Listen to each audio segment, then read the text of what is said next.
UPPCS pre 2020। यह programme Uttar Pradesh प्रारंभिक परीक्षा 2020 को ध्यान में रखकर शुरू किया जा रहा है।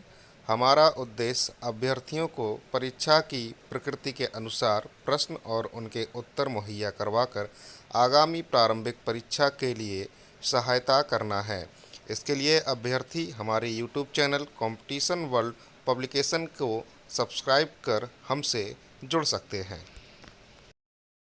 हमारा आज का पहला प्रश्न है, निम्न कथनों का पर विचार करें। पहला, कुंवर सिंह ने अंग्रेज़ों के विरुद्ध बिहार में संघर्ष का नेतृत्व किया, जबकि 1857 ईस्वी के प्रथम चेतना संग्राम में खान बहादुर खान ने रोहिलखंड में नेतृत्व किया। कथन नंबर 2, मुस्लिम लीग ने 22 दिसंबर 1939 को मुक्ति दिवस मनाया था। कथन नंबर 3, तात्या टोपे ने नाना साहेब की सहायता हेतु कानपुर में फौजों का नेतृत्व संभाला था एवं जीनत महल ने फैजाबाद में इसकी कमान संभाली थी। कथन नंबर 4, गदर पार्टी सरदार भगत सिंह द्वारा स्थापित की गई थी। नीचे दिए गए कूट से सही उत्तर चुनिए। कूट दिए गए हैं। विकल्प ए कथन 1 व 3 सही है। विकल्प बी कथन 2 व 4 सही है। विकल्प सी कथन 1, 2 और 3 सही है। विकल्प डी कथन 2, 3 एवं चौथा सही है। दोस्तों, ऐसे सवाल हमेशा पूछे जाते रहे और इस प्रश्न में विकल्प सी सही है, अर्थात कथन 1, 2 और कथन 3 सही है। ध्यान रहे, लाला हरदयाल के नेतृत्व में वर्ष 1913 में सैन फ्रांसिस्को में गदर पार्टी की स्थापना की गई थी। गदर पार्टी द्वारा साप्ताहिक गदर पत्र निकाला गया, जिसका पहला अंक उर्दू में निकला था। इसलिए यहाँ पर कथन 4 दिया गया है कि गदर पार्टी सरदार भगत सिंह द्वारा स्थापित की गई थी, गलत साबित हो जाता है। ध्यान रहे, गदर पार्टी की स्थापना लाला हरदयाल ने की थी।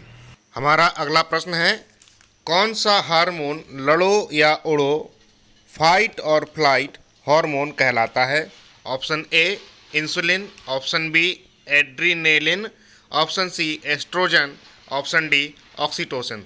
दोस्तों, इसका सही उत्तर ऑप्शन बी एड्रीनेलिन है, क्योंकि एड्रीनेलिन हार्मोन डर, क्रोध, अपमान, पीड़ा जैसे आकस्मिक समय में शरीर की प्रतिरक्षी क्षमता को बढ़ाता है।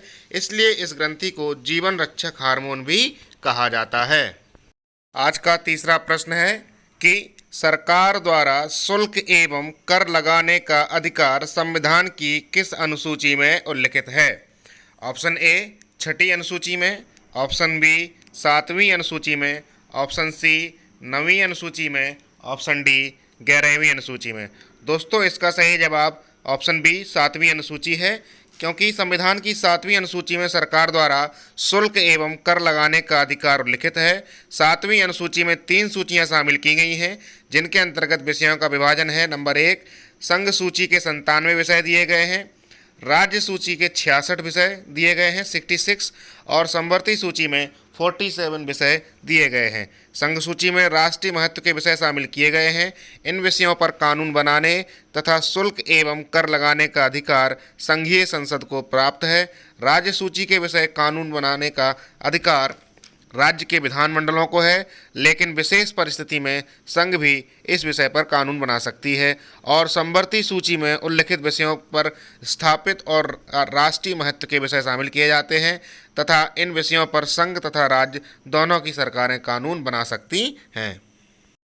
आज का चौथा प्रश्न है कि कौन सा जलडमरू मध्य एशिया और उत्तरी अमेरिका को अलग अलग करता है? ऑप्शन ए बेरिंग जलडमरू मध्य, ऑप्शन बी पाक जलडमरू मध्य, ऑप्शन सी जिब्राल्टर जलडमरू मध्य और ऑप्शन डी मलक्का जलडमरू मध्य। दोस्तों, इस सवाल का सही जवाब ऑप्शन ए बेरिंग जलडमरू मध्य है, क्योंकि बेरिंग जलडमरू मध्य एशिया और उत्तरी अमेरिका को अलग अलग करने वाला जलडमरू मध्य है। वहीं पाक जलडमरू मध्य जो है वो भारत और श्रीलंका को अलग अलग करता है। ऑप्शन सी में दिया गया जिब्राल्टर जलडमरू मध्य यूरोप के स्पेन और अफ्रीका महाद्वीप के मोरक्को को अलग अलग करता है। वहीं मलक्का जलडमरू मध्य मलेशिया और सुमात्रा को अलग अलग करता है। प्रश्न के अनुसार बेरिंग जलडमरू मध्य यानी कि ऑप्शन ए इस सवाल का सही जवाब है। आज का अंतिम प्रश्न है कि आर्थिक नियोजन भारतीय संविधान की किस सूची में सम्मिलित किया गया है? ऑप्शन ए संघ सूची में, ऑप्शन बी राज्य सूची में, ऑप्शन सी संवर्ती सूची में और ऑप्शन सी विशेष सूची में। दोस्तों, इस प्रश्न का सही जवाब ऑप्शन सी है, यानी कि आर्थिक नियोजन भारतीय संविधान की समवर्ती सूची में सम्मिलित किया गया है। समवर्ती सूची में 52 विषयों को सम्मिलित किया गया है जिन पर कानून बनाने का अधिकार संसद तथा राज्य विधानमंडल दोनों को दिया गया है।